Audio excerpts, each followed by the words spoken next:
Good morning, everyone, and welcome to Fuel for Success. This is episode number 62, and today is Thursday, my calendar tells me. And just like every Thursday, we're going to talk about business development, entrepreneurship, and some various and sundry other related and adjacent topics. And and with me today, I'm here in Studio 11 in Hastings, Minnesota, and coming. You're in St. Louis, right, Joe? Yes, an unmarked location in St. Louis, In below a top ground secret bunker. location. That's right. Top secret underground bunker in St. Louis, Missouri is our guest for today, Joe Giglietti. It's good to see you, Joe. How are you? I'm fantastic, Mike. Thanks for having me on the show. How are you doing after this busy last weekend? I am excited to be home. I'm excited about everything God did in Los Angeles, and I am exhausted. I So believe it. about 2 or 3 days, and I'll be caught up. But uh, Well, don't worry. You thanks can for call asking. during the show. I'll handle it as much as I can. You'll just take over. All right, I'm good with that. That's awesome. Hey, you know, um, I've still got 2 feet of snow on the ground here. That's messed up. Just so you know, That's wrong. I'm looking out my window and hey, you got really good internet reception there for an underground bunker. That's sort of unusual. Yeah, we pay extra for that. We partnered with a good internet firm. My man's like, get to the topic. The only We're thing going to be right about talking. hell is that there won't be any snow there. That's one thing I'll say. That's the only thing right about hell. There won't be any snow there. Hey, I love snow, like from December 20th to about January 4th. Then I'm good. That's like, let's get rid of it till next year. The disadvantage, of course, now is it's raining, so the snow's going to melt, and in addition to the rain, we'll have all the snow melt, and we'll be in knee-deep mud everywhere. So, oh well. But you could always partner with a local teenager to clean your driveway off. That's right, Joe. And if you haven't guessed by now, we're going to be talking about partnering today, and Right. from a couple of different angles. And we've had a bunch of questions. Some people have asked us about strategies and partnerships, and let me start out with sort of a simple question, kind of get your feedback, Joe. And maybe I'll chime in a little too afterwards. But let's say someone is thinking about launching out in a business, and maybe it's a more traditional kind of business. Maybe they're going to be you know making funny or cute bows to sell on Etsy or something, right? And they're thinking about maybe partnering with someone that's a friend of theirs or someone that they know. Can you talk to me just a bit about the advantages and even disadvantages of partnering with someone, and maybe even what you'd look for in a partner? Well, first of all, I don't think a partner is a be all end all solution for everything. Probably Hmm. the biggest problem that bow business on Etsy has is who are they? Really defining really clearly what their identity is and who their customer is and what's unique about their bows as compared to every other bow in the business. Because I think a lot of times people just, when they think partnering, they think financial partner and somebody's going to Hmm. bring money to the table. And without a lot of clarity for who you are and what you're trying to accomplish through this business, it's going to be very difficult to attract somebody who is going to be a good partner for you because it's really hard to define what that partner should be for you because you don't even know who you are. Which, just as a side note, is a big problem in marriages when people don't know who they are and they're trying to find a partner. You got to go through the maturity steps in such a way that you know who you are first, and then you can find kind of the missing pieces that a partner can fill in. So um, Wow. I hope that's clear. But if you're starting a bow business and um, you want a partner, in theory, you could start and have a partner from the very beginning. I'm going to talk about what that should look like. However, I kind of question why you're starting with a partner at the very beginning because one, you don't really know who your audience is. Two, you don't really know what your audience wants. 3, you don't have a marketing plan that you actually know, like if you send out $100 in marketing, that you're going to get $120 back or whatever your numbers are. So if you're looking for a financial partner, basically they're just jumping off the cliff with you. If they invest with you and decide to be your partner, it's simply because they trust you, which may or may not be well-placed trust. I feel like I'm pretty knowledgeable about business, but I've failed a whole lot. And so, there's no guarantees that just because you know business that your business is going to succeed. So that's the first thing I'd point out, Mike, is you need to know who you are. It's good.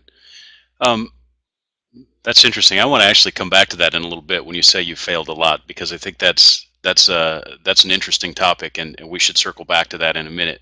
Well, let me ask you this. Let's say, um, what are some of the pitfalls, for example? And this is kind of a loaded question because I've totally been there, done that. Mhm. But I think one of the things that people think about in terms of partnering with someone in a business or any sort of venture, and you could actually, I mean, this relates to ministry too. Sometimes you'll partner with someone launching out into a ministry endeavor as well, and it's not necessarily always a financial partner. So maybe it's two broke guys that are going to go start a business, fixing computers or something. They don't necessarily either one of them have any money, but they want to partner together. And one of the things that I've seen as an advantage to partnership is maybe one person has a skill set the other one doesn't, and they can use those together. But what are some pitfalls or things to watch out for when selecting a partner? Should it be your best friend? Should it be what should you look for? Well, there's basically, if you narrow it down, I think, and maybe you could add another one here, Mike, but I would say there's 3 types of partners. You that bring us something to the table. Everybody has to bring value to that shared vision as a business that you Mhm. have. So the one thing that people bring to the table is time. It's people who have a lot of time tend to be employees, but not necessarily. You could be a partner and a part owner in a business, and really not having specific skill sets to making bows or fixing computers, but you may be good at marketing to bring people in or sales or whatever it is. And so that's one way you can partner is through time. The other way you can partner that most people think of is with money. And so when people talk about partnering, they have money partners. Now, there's actually 2 types of money partners. You've got debt partners, which are basically people who loan you money, and every month or on a regular basis, they need to get paid principal and interest on their balance. A bank can partner with you in that way. A lot of times that's what people Right. think of, but so could a friend or family member if they were comfortable. The second type of financial partner would be an equity partner, and that means they have a share of ownership in the business. That is always negotiable. A lot of times if 2 people go into business together, they'll split it 50-50, right? But there's always scary things with that. I mean, if you've ever seen the movie about Facebook starting, a lot of people thought they had a lot of different levels of partnership, and they didn't. So there's scary stuff that can happen. Then the third way to partner is just through effort or having a specific skill. So you mentioned, a computer, two guys who know computers really well, and they partner together. One's really good at the software side and one's really good at the hardware side or something like that, and so they come together to do it. So but there's 6 main pitfalls that happen. I actually came prepared, Mike, to answer that Good. question. So there's Nothing 6 wrong with main that. reasons why partnerships fail. Number one reason I would say is greed. uh, it's very easy to look at what the other person's doing or the other people are bringing to the table and saying, well, they don't deserve that much. Maybe a partner put in some money and it's like, well, it wasn't that much money. I mean, they only put in $50,000 and now this business is worth $2 million. That all they did was write a check. Yes, but without that check at that moment, you never would have gotten to the $2 million part. So greed is one of them, which brings up an important point. Loyalty is huge. When you're looking for a partner, Mike, I think loyalty is one of the key things you want to look for. Um, Yeah, it's good. the second reason why partnerships fail is one of the partners or both of the partners or somebody doesn't feel good about what they do. Maybe the business goes a certain direction and it doesn't seem like a company that is selling bows on Etsy could run into any ethical dilemmas, but it is a possibility. I'm trying to think off the top of my head about something silly that could happen with bows. Maybe one. I'm not even gonna say the silly example. It is questionable, but nevertheless, it's all I can think of off the top of my head. But if one of the partners doesn't feel good about what the business is doing or about what they do, that's a reason why a partnership would break up. Bands break up a lot of times for this reason. They're very one Sure. may be wanting to go the artistic route, the other one may want to just sell more records, and that's an ethical problem for them. Sorry, you were going to say something. I was just going to say, even like Pacey said before, she said having common vision would be important. So when that vision becomes divergent, when two partners begin to have a different vision for the company, that would be one of the problems that we'd encounter. Right, and Jeff mentions I wouldn't partner with anyone unless they're focused on serving the customer and had high integrity. And absolutely, I mean that goes back to just basic. How can two walk together except they agree? However, two people Right. could have the highest level of integrity and want to serve the customer at the highest level, but still have majorly divergent plans for which direction the business should go. One could Sure. be very comfortable with a particular marketing method. The other one could feel like that marketing method is, it kind of may push it too far. I'm not comfortable with that.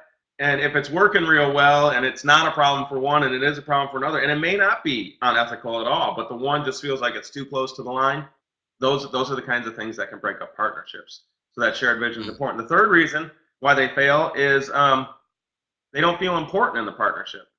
Everybody wants to be meaningful, and if someone doesn't feel like they're valued, um, it's very very likely that they're not going to want to invest whatever they need to do that. Um, Right. Another thing is people grow out of partnerships. I mean, I could partner with lots of people on kind of little things. There's a student who's launching a landscaping business here in our town, and I know he wants me to help him partner, and I've kind of thought about it, but you know that doesn't help me go to the next level. I'm working on $1 million real estate deals, and it's kind of like how much time and effort would I really have to invest into helping him do, a little landscape business or carpet business. So, Sure. if you're not on the same level, it's like, yeah, Donald Trump has millions of dollars. Owners of Fortune 500 companies could easily invest $20,000 into your company, but why would they? If they spent that time investing 20,000, they'd lose money just in the process of making the decision. So, because they could have made more elsewhere. And then lastly, I hope I'm not going on too much, Mike, but No, the other thing is that people argue about is I'm not getting enough of a share. When it gets deeper into the business and all of a sudden one person's spending all the time and the other person maybe isn't spending time, maybe they were just a money partner, they start feeling like, well, I'm doing more work than them. And they start fighting about who has what share of it. So those are it- 6 common reasons why partnerships fail. that's good, and I like that. And it doesn't necessarily even have to be inequity. It just has to be the perception of inequity Right. that causes problems and issues. Real quickly too, Pacey had mentioned, the cards that she's doing for Mission 25 and some other things, and she's absolutely right. Even though it's not a business thing, if somebody is sort of partnering with her in the vision of that ministry, and we can partner with someone in ministry, we can partner with someone in all kinds of endeavors, and that common vision really does have to carry through. Because that's sort of the glue that binds it together, having that common vision, that common goal. Um, Absolutely. Which is why I started the talk with identity. If you're not really clear on your identity, and then when you have multiple partners, that goes out to what's my role in bringing this vision to reality. Um, Accountability, all that. That gets into teamwork and all that kind of stuff. But yeah, absolutely. yeah, for sure. There's I was going to talk to you just a little bit, just a little bit off topic of partnership, and I want to get into what we were talking about earlier. Um, Carol put up a question. Let me see what this is. How do you keep people from taking advantage of your skill set to get what they want, then gets rid of you? That's a great question. You have thoughts on that, Joe? I have some of my own, and it's kind of.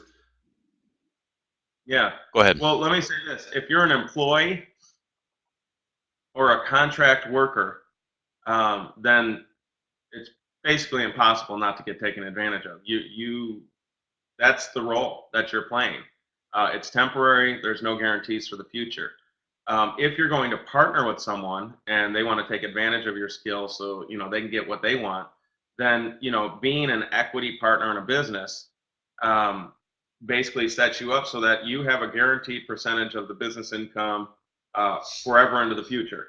Now, some people think, well, people can get around that. What they do is they start this company, they get everything going, then they take the customers and they move it to another company. Well, there's legal documents you can create, non-compete agreements that you won't set up a business in a certain mile radius or anywhere or whatever. So it's really, really important at that beginning stage when you're choosing the partner to have those clearly defined roles in writing, in agreement with each other, that limit what each partner can do. If you don't strategically set up the chessboard before all that happens, you're not seriously playing the game, and so you're at risk of being taken advantage of. I hope that's not too Sure. harsh, but I mean it's a business deal. It No. should be in writing, you know. Yeah, and Carol just said, I think she's asking the question, should everything be in writing? And I was going to say those 6 reasons that businesses fail. The one sort of cure-all pill. There's not really a cure-all, but the one thing that really needs to be in place to try and avoid as much of that as possible is very clearly defined documentation, and it should absolutely be in writing. The problem, like you mentioned with the Facebook movie, people think they have equity, they think they have so much of a share. It absolutely must be in writing. It needs to be very clear, even among friends, and actually, I would say especially among friends. Yes, absolutely. You know, You're so right, Mike. Right. if you're considering going into a partnership with a friend, or someone that's close to you, if you know here's my perspective, is that my friendships are far more important than any business venture I could ever get into, and the last thing I would want to do is jeopardize friendship over any sort of business or partnership or financial advantage or anything like that. I would literally give away everything I have to keep my friends. And so to me, with that priority in place, it becomes extremely important to have very clearly defined documentation, very clearly defined roles. And Joe, you mentioned, finding um, what that vision is, discovering who you are, and really that needs to be encapsulated in those documents and say, here's what the shares are, here's what the expectations are, right? Here's what each partner is expected, what they're bringing to the table, so that you can define that equity and who has what part in the partnership, and that avoids so much conflict down the road. And it's not enough just to verbally agree, because there can be misunderstanding. It needs to be documented. Everybody needs to look at it, agree on it. And if you're considering partnering with a friend and they in any way get offended by that, then you probably should do something else anyways. Well, and if they get offended by that, I think it's whatever. Let's take it back to the bull making business, and you're deciding who's share, and they're like, well, this is kind of whatever, how whatever they're feeling is. Say, look, my goal is to really protect you. I Right. want you to know that this is the way that I'd really like to be a servant to you and help you, and this is the way that you're going to help me, because we're on a team. And so I'm really trying to protect you, because I was in a circumstance once where somebody stole it away, and I know we never think that would happen, but this will protect both of us and keep our friendship intact, which is most important to me. I mean, I think that's a very easy way to. Yeah. Yeah. And Same thing with family. pace. Pacey. Go ahead, Joe. Same thing with family, Pacey. Absolutely. Um, there's just no reason not to have clear documentation. It's just, it's, and please don't take this as a negative way, but I want to be really strong on it because I think it'll help you in the future. If you're not putting your partnership arrangements into writing, then you're an amateur. You're a novice, and you're going to get hurt, and so are the other people in your life. And you need to protect those relationships. And the way you do that, it because of marriages, is by clear communication. And the best way to have clear communication is to have it all in writing, talk it out, sign it out, make sure we're all on the same page. Even then, you'll have problems, but that's the best way to protect yourself and them. Sorry, Yeah. I got really strong on that, but it's serious business. Hey, I agree with it completely, and I don't think we could stress that enough, that it needs to be in writing. It needs to be clear, because that's what avoids conflict down the road. Hey, I wanted to segue just a little bit, Joe. I'm not sure I'm going to get back to you failing a lot in business, because I want to talk a little bit about. We had talked That's about not one of my generating. favorite topics. I said, good. That's one of my favorite topics. Well, unfortunately, everybody fails, and I think that some people are so afraid of failure that they don't start. And I think it's good to know, to hear from somebody who is successful. Even for you to say, "Hey, I've failed a lot," I think that's valuable. Um, let me ask you this. We had talked a little bit before the show about creating passive income streams with financial using partners, Yeah. and I'm interested to hear your take on that. We've got about 10 minutes left. Can you kind of enlighten me a little bit, open my eyes to that a little, and we'll see what questions erupt from that whole concept. Yeah, as you all know who watch the show or have ever heard me talk, I'm very much a contrarian in terms of my approach. I feel like a lot of the best business people out there are contrarians. They don't do what everybody else does, or they get the same results. So let's take, for example, Mike. We're talking about starting businesses and entrepreneurship, but really all a business is, when you take it to a 10,000 or a 20,000, foot view, is it's just another asset. And the idea of that asset is to pay you so that you make money. Now, there's assets that can make you money that take you a lot of time, just like, if you want to be a partner and actually be involved in a business and that's the piece you bring. There's also businesses that you're going to be a part of that require little to no time. For example, if you have a 401k and a mutual fund right now, you've partnered with those businesses. You are a financial equity partner to It's those true. businesses. And every month, assuming they're making money and they pay some sort of dividend or whatever, you're making a certain rate of return. Cross your fingers. Yeah. So that's kind of the idea of business. So to take it to that next level. So when I think about, for example, people who start a business and they say, okay, I'm going to start this business and I want to make a bunch of money over the course of X number of years, and I'm going to put so much away into my 401k and IRA or whatever, retirement plan you use, so that at the end of those 10 years in this business, I have $2 million in the bank. Then I'm going to retire and I want to protect that 2 million. So I'm going to make 5% a year. So I'm going to make $100,000 a year off of $2 million, which is 5%, and do it in real conservative investment classes and make that money. Well, it takes them, 10 years would be great. I think most people on the call would say 10 years, I can retire with 2 million in the bank. Where do I sign up for that? Yeah, for Um, sure. personally, I think through partnering, you can absolutely demolish that business plan and say that's just not a good plan in comparison with other things you can do through partnering. Well, what do I mean by that? Well, for example, and this isn't just apartments. I'm not talking about apartments or real estate. I'm talking about partnering. But I'm going to use myself as an example. I'm on track to be over $100,000 a year if I sleep the rest of my life.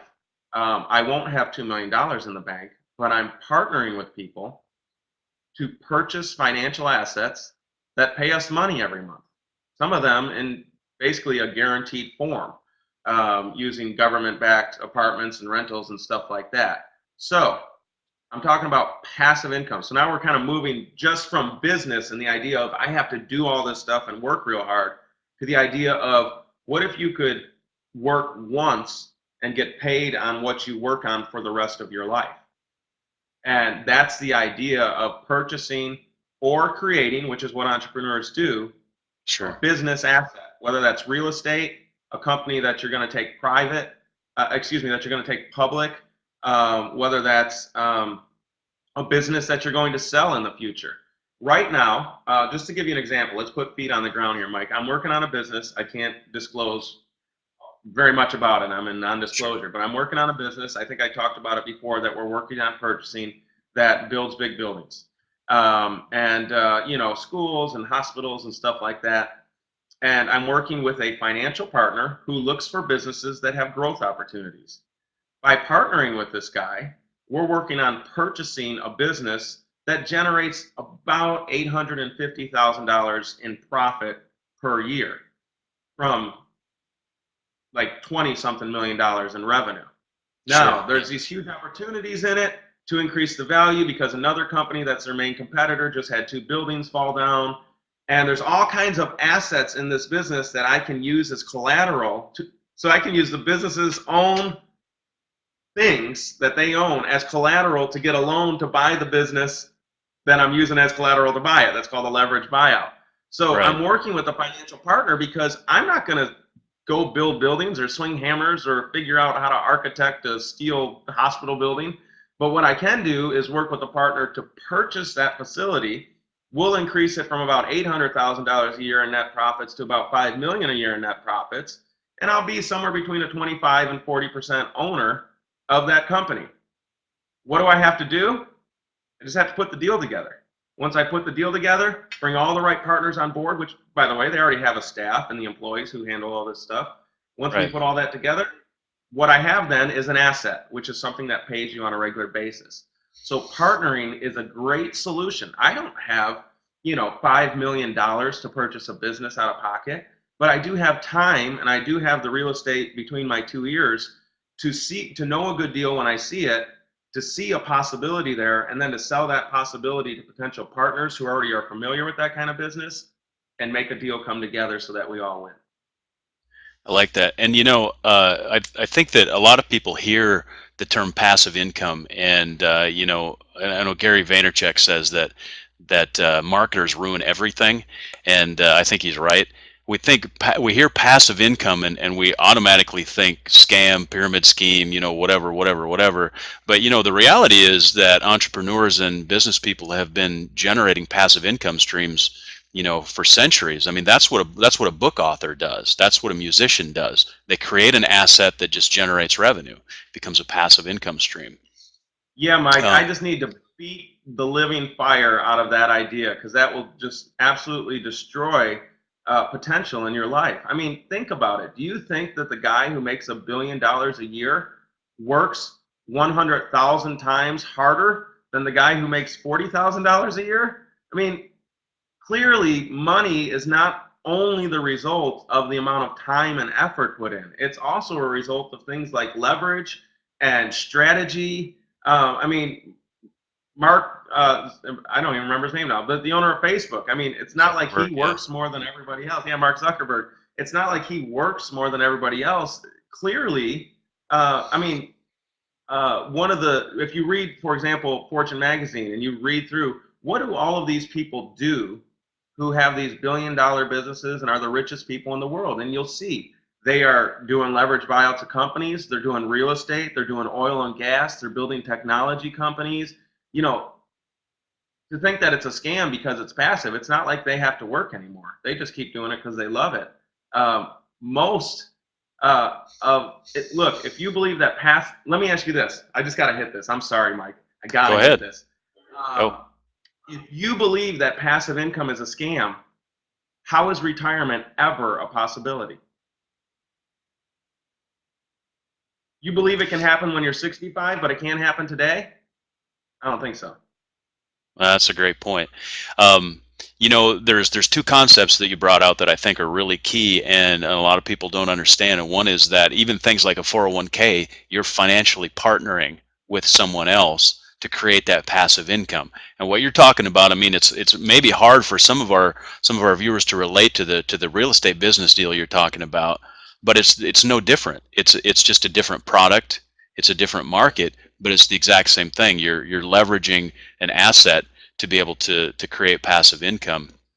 The other the other interesting concept is really thinking about a business in terms of an asset.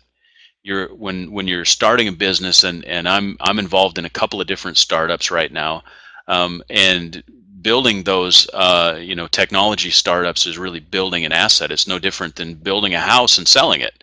It's an asset, or actually better is building a house and renting it, so that you get revenue from it as an asset itself. Hey, Yeah, quick.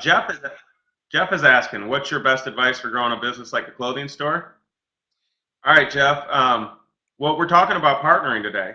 So I would ask you the question, how good are you at marketing? How well do you know your audience? Do you know exactly who your audience is and exactly where to find them? And do you have an offer that is compelling that makes them give you money in return for your clothes? If you don't, or if you don't feel like you're great at that, find somebody who is great at that, who can show you a track record of being great at that, and partner with them, either on a commission basis if you can. Obviously, it's in your best interest to keep as much equity as you can.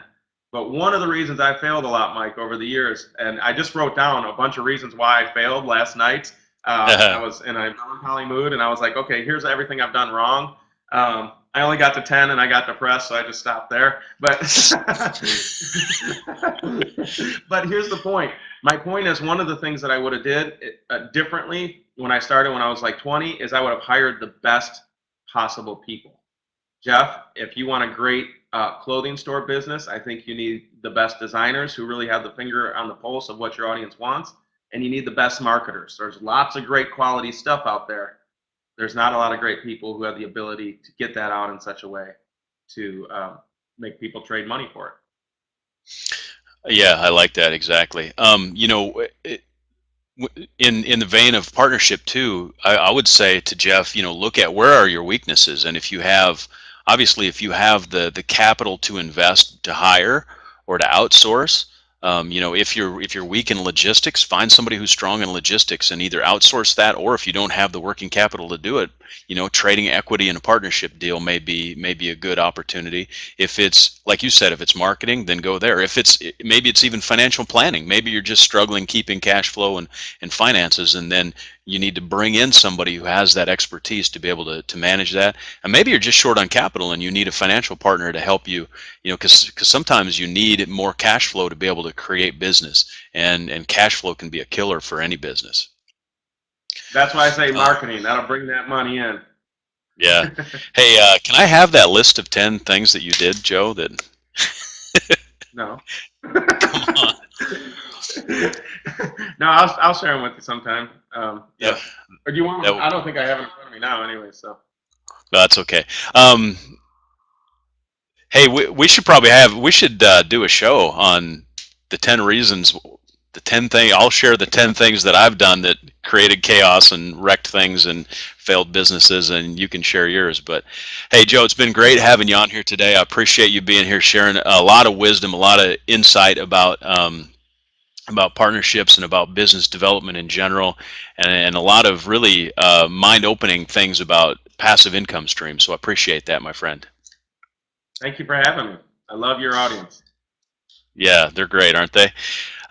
Hey, join us tomorrow morning at 11 o'clock Eastern for Fuel for Success. We'll be talking about family and relationships, and you can always see the archives, listen to it on audio at fuelforsuccess.tv. Everyone have a great day. God bless you. Thank you again, my friend. Matt is a closet McDonald's lover. I just wanted to see if he's watching the show. We'll see. All right. Thanks, everyone. God bless. All right, bye.